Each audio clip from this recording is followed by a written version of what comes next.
way back in 2019. And this just shows, guys, that everything we see is all pre-planned. And the XRP rulers are all insiders. And these guys are leading us on our journey. So, guys, I feel very safe with my investment in XRP because of the XRP rulers. So we have this from BG123 all the way back in 8/17 of 2019. So 5 years ago, July 17. And we have Lodestar 3 from rRippled. rRippled is the Ripple Reddit.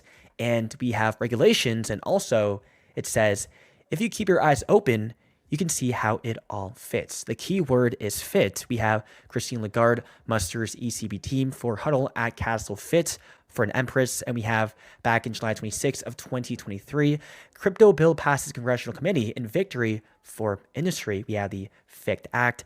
Digital asset legislation moves out of committee, ready for House vote. And in Washington, we have House Financial Services Committee reports digital asset market structure, national security legislation to full House for consideration. And included among this legislation is the Fit for the 21st Century Act, a joint effort to bring digital assets into the regulatory perimeter, a historic step for America. And now we have on March 6th, which was yesterday, and obviously we have the 6th number, we have Congress needs to act on crypto regulations, CFTC Chair Benham tells lawmakers. And he says if Congress passes the FICT Act, once again, be a FIT, as foretold by BG123 in 2019, he is confident that his agency could build a regulatory framework within 12 months. And the notion of crypto going away is a false narrative. So we should see Congress and the CFTC taking over crypto regulations from the SEC, as they are very corrupt. We have the Lodestar 3 and BG123 says, regulations are something that are being dealt with, but be confident that Ripple, their allies,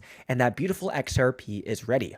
Why else would Ripple have an office in DC, the front line, mind you, where they are shoulder to shoulder with Congress, ambassadors, seats of government, and the president? So we have major connections with the 1%. Even with the president, we have the Ripple team, Brad Garlinghouse, David Schwartz, having a meeting in the White House during Trump's presidency. So Trump is connected with XRP, and we have photos of the Ripple team with the Democratic Party as well. We have new from the CFTC chairman testifying in front of the House Committee on Agriculture that his agency is working closely with Gary Gensler and the SEC on the classification of ETH as a possible security, as Ethereum plans to custody ETH on its platform. So as we said, guys, and as foretold by the XRP rulers, Ethereum is a security. Let's take a look at this video. If we do have any action by the SEC to essentially validate that decision, i.e., constituting Ether as a security, it would then put our registrants, our exchanges who list Ether as a futures contract, sort of in non-compliance of SEC rules as opposed to CFTC rules. So I am working with Chair Gensler, we're working with his office, we're working with the agency to ensure that whatever steps are taken are deliberate, that we're involved, and that they understand certainly what the consequences would be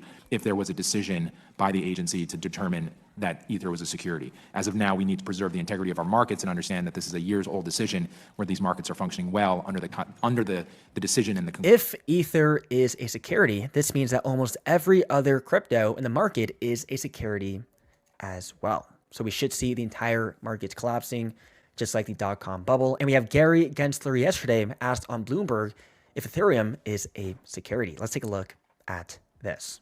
Within the SEC's chalk lines, despite conversations that you're having today around climate risk, you also, I'm sure, as a 5-member commission and as the staff are going to be considering in recent months, because you are facing a deadline coming up in May around a spot Ethereum ETF. It is, Kaylee. You had to get your crypto question in. I do have to ask this question. Of course, we are now about 2 months into a world in which spot Bitcoin products exist. They have had incredible demand, more than $8 billion in inflows. Now the optimism is Ether spot ETFs are next. Do you not first have to settle the question as to whether Ether is a security or a commodity? Can you answer that first? Well, Kaylee, again, on any one of these crypto tokens, it's about the facts and circumstances as to whether the investing public is anticipating a profit based on the efforts of others. But we do have filings in front of us. I'm not going to comment. I will say this is a highly speculative asset class. One could just look at the volatility of Bitcoin in the last few days. And look, I grew up loving roller coasters. Maybe in my adult years I don't ride them as much, but you really should be conscious as the investing public that this is a bit of a roller coaster ride on these volatile assets. And then the question is how firm is the foundation? You get to the top of that hill, how's the foundation underneath it? And are there cash flows or what's the use case? for thousands of these tokens. There's about 15 or 20,000 of them.